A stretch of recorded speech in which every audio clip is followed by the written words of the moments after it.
Oh, hi there. So, germs. Envision seeing this creeping on your bathroom floor or on your doorknob or, I don't know, under your shoe. You would avoid it like the plague now, wouldn't you? Yeah, that's right. It's just squished bananas. Right? My point is, germs are as visible as that. And so you have to learn how to avoid them, or better yet, build a great relationship with them. And I have just the perfect guest on the show today to help us break it down. Let's get germy with Mr. Jason Tetro.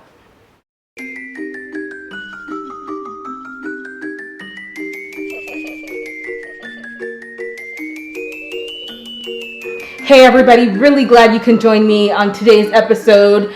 I have a very special guest with us today, best-selling author, microbiologist, also known as the Germ Guy, Mr. Jason Tetro. Hi. Thanks for joining me today. I had reached out to you telling you that I stumbled on you finding out that there was a Germ Guy, and I was like, I have to speak to him. I was recently getting sick quite frequently myself, and I was like, no, I need to find out what's really going on because the flu season is coming up right around the corner if it's not already here. I wanted to reach out to you so we can talk about germs. Personally, I was a little curious about the flu shot and, right. Pros and cons and what your thought was on just tips you can give us for the flu season. Sure.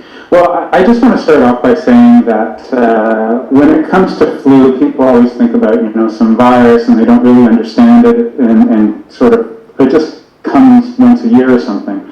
If you really want to get an idea of what the flu is like, think about Meryl Streep at the Oscars. Now, you have to understand, she's always there every single year, just like the flu, okay? And sometimes she's actually nominated. Actually, most of the time she's going to be nominated, right? Yes. But the thing is that what she's nominated for is usually a role where she has a completely different accent. It could be Australian, it could be Jewish mother, it could be African. I mean, she does all these different accents, right? Right. And that's the important thing, because every year when flu shows up, it has a different accent. Okay. And so that accent is actually a protein that we call hemagglutinin, or H. You've heard of H1N1, H3N2. Yeah. Well, the H is really what the accent is, and it changes on a regular basis. Okay. And so what happens is that when the flu comes in, it's going to look different than it did last year. Right. And so what happens is when it's different, your immune system's not going to recognize it, and therefore you're probably going to end up getting sick as a result if you catch it. Right. Now that leads into the flu shot, which is actually a vaccine.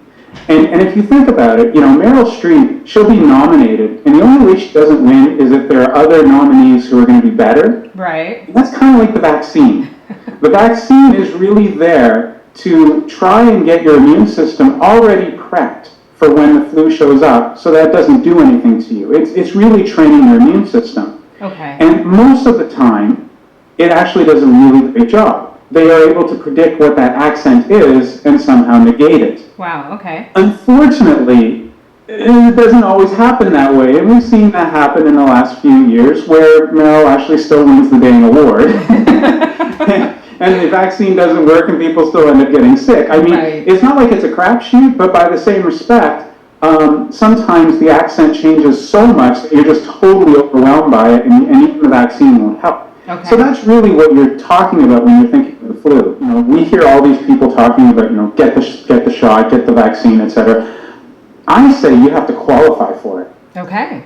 Because you have to be in a certain condition of health to be able to, first off, deal with the vaccine, and secondly, to be able to develop an immune system or an immune response that's going to be able to help you. And I think that's really something people sort of miss in this whole debate and argument over vaccines, is that it's not something that you just go and get. It's something that you really need to understand Inform yourself. And learn if you qualify. We're talking about the flu and the flu shot, but how about preventing catching the flu altogether?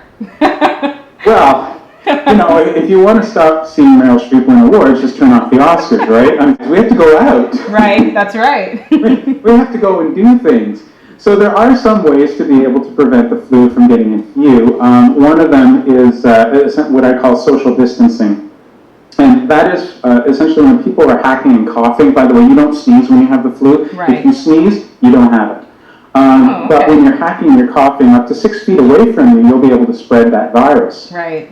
So what you want to do is if you happen to see somebody who's, hacking away, right. just stay that 6 feet away. Just away. Tell them that you're giving them their personal space. Right. But let's just say you're, taking a flight and you happen to be in a lineup for security. I mean, I'm flying all the time. Right. Well, what I like to do is instead of actually getting those blue masks that you see in hospitals, right. By the way, don't wear those because that gets you a nice visit over to secondary pretty quick. Okay. Have a scarf. A scarf will actually prevent those droplets from getting into you and making you sick.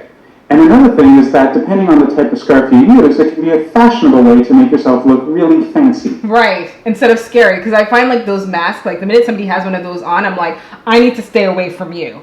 Yeah, exactly. The other way is also to adhere to hand hygiene. The CDC in the States, Center for Disease Control and Prevention, they estimate that about 80% of infections actually happen as a result of hands. Right. And you might not think about why that is, but just imagine how many times you touch your face in the course of like an hour or something. I got makeup on my hands. But But the thing is that when you do that, you're more likely to take those droplets that you've been touching on surfaces and other things and put them into your mouth. And remember, flu only survives for about 2 to 3 hours on surfaces. But there's a whole bunch of other bugs that can also infect you that can survive for much longer. One is norovirus. You've probably heard about that with cruise ships or Girl Scouts. I was doing that.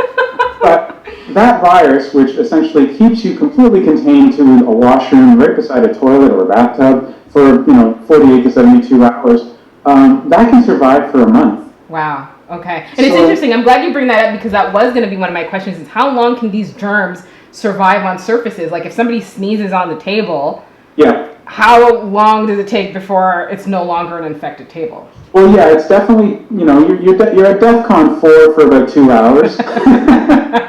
And then, of course, it'll slide off. Okay.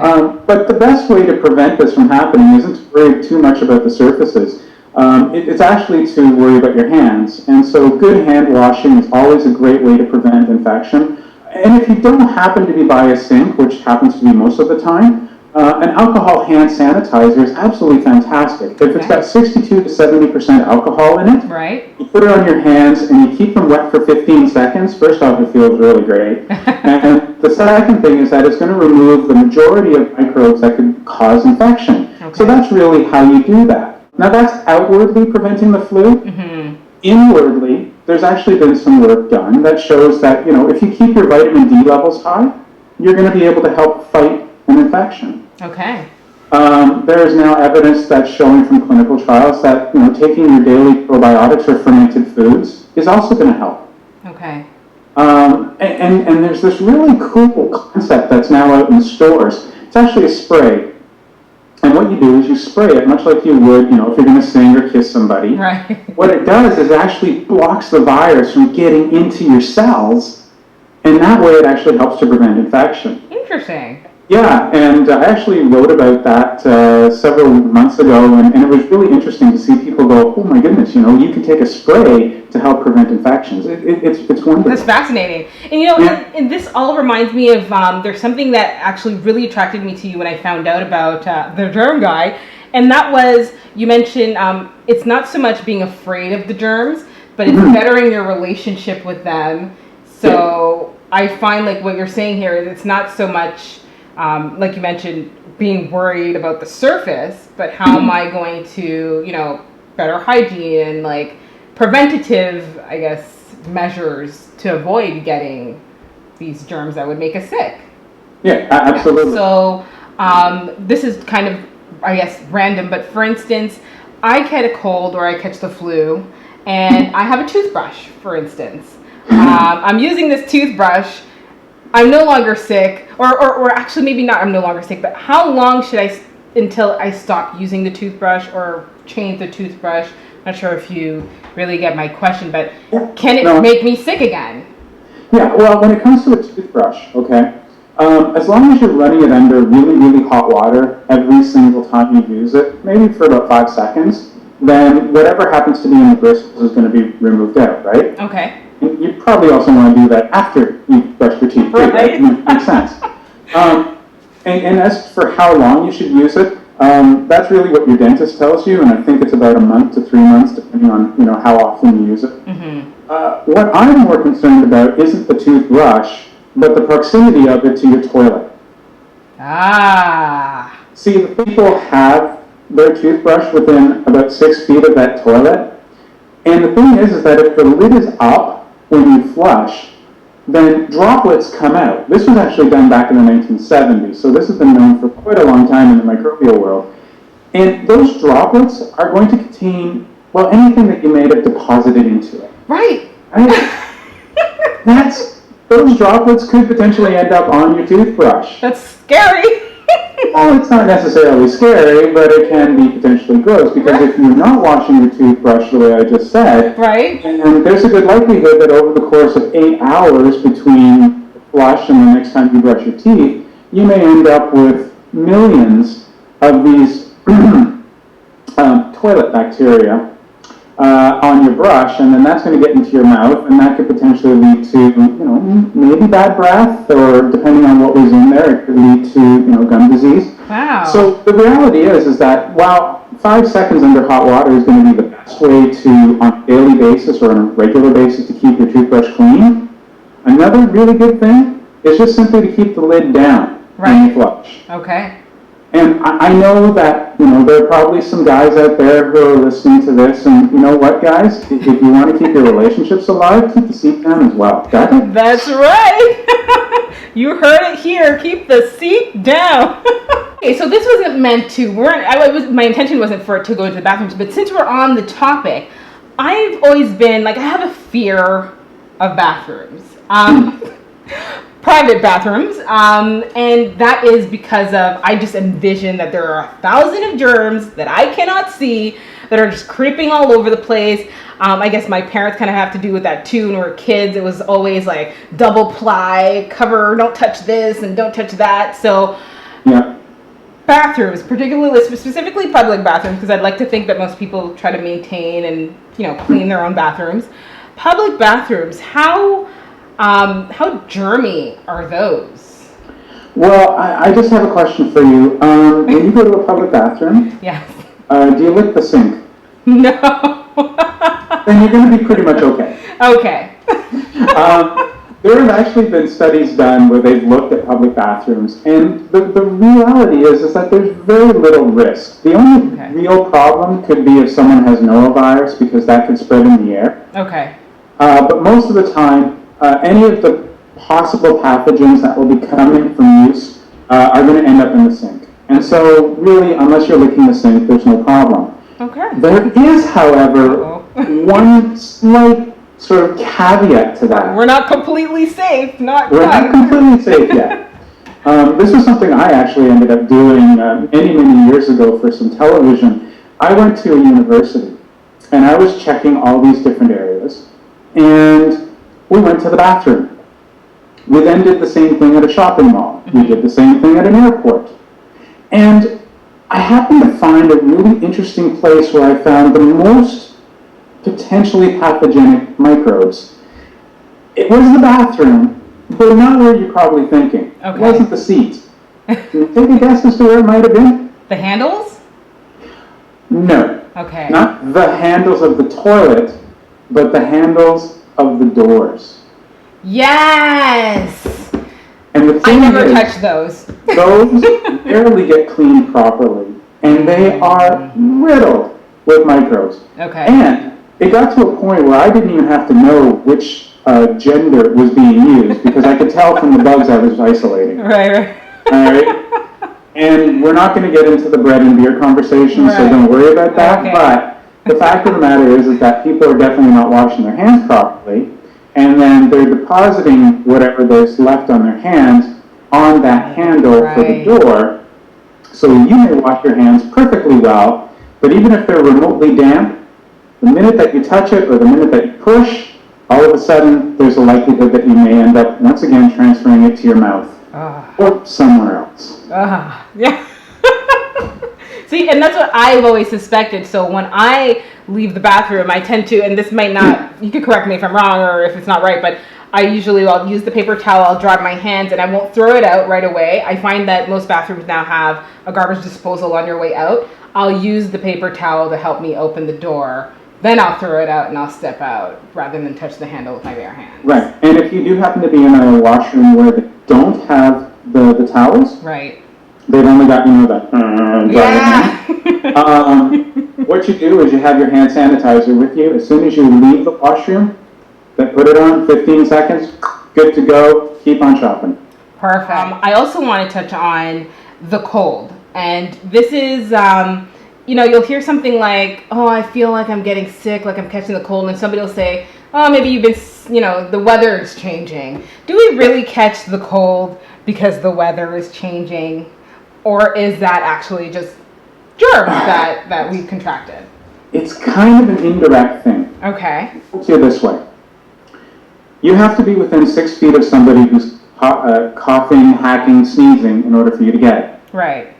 Therefore, you have to be in a place where you're going to have many people closed up together where they can spread it at ease. Right. That happens quite a bit when it's cold. Yes.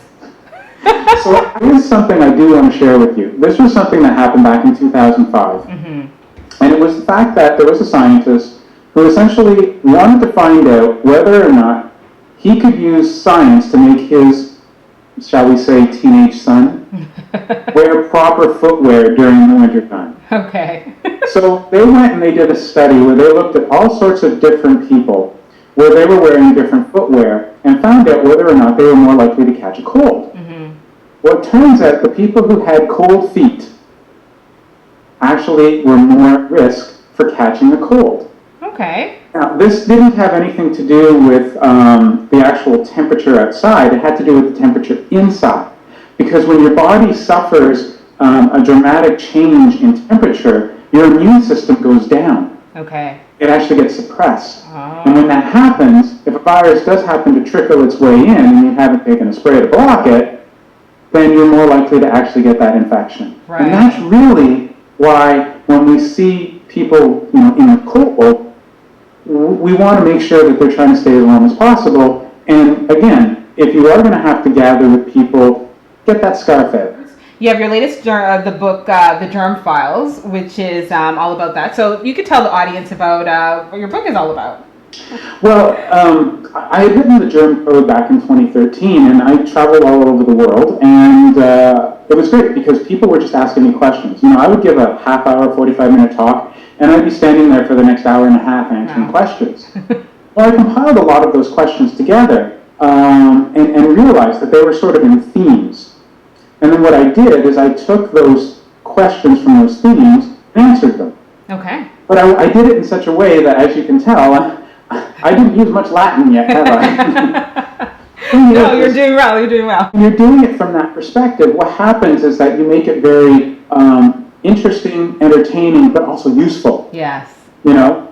Closing the lid of your toilet seat is a much better option than talking about the various different microbial strains that could potentially lead to either bad breath or infection. It's just, there's a point where, yes, I can talk about the science because I've been doing this for well over 25 years, but I'd rather not talk about my science, and I'd rather talk about ways that you can live safely and learn how to actually love those microbes. And that's really what the Germ Files is all about. So as you're going through, whether it's beauty tips, maintenance of hygiene, probiotics, which everyone seems to want to talk about, antibiotics, obviously, yes. Child care, and of course, what leads to children? Sex. I even talk about how you can have a really good relationship with your microbes and sex. And I know that many of you are probably starting to go, oh my God, which is why, before you get down and at it, make sure that you keep those hands real nice and clean. Nice. A little bit of hand sanitizer makes the fingers tingle so that you can twinkle. So that you can twinkle. I hope you guys heard that. That is fantastic. I'm going to suggest that you guys go, and they can get the book. It's available everywhere, right? It's available everywhere. It's Penguin Random House. They have been such a great publishing home for me, and I want you to just pick up the book, enjoy it, and really learn how to make yourself. You know, it's funny. We talk about germophobia all the time, right? Those germaphobes. Well, one of the reasons I call it the Germ Files is because by the time you finish reading the book, I really hope that you become a germ file.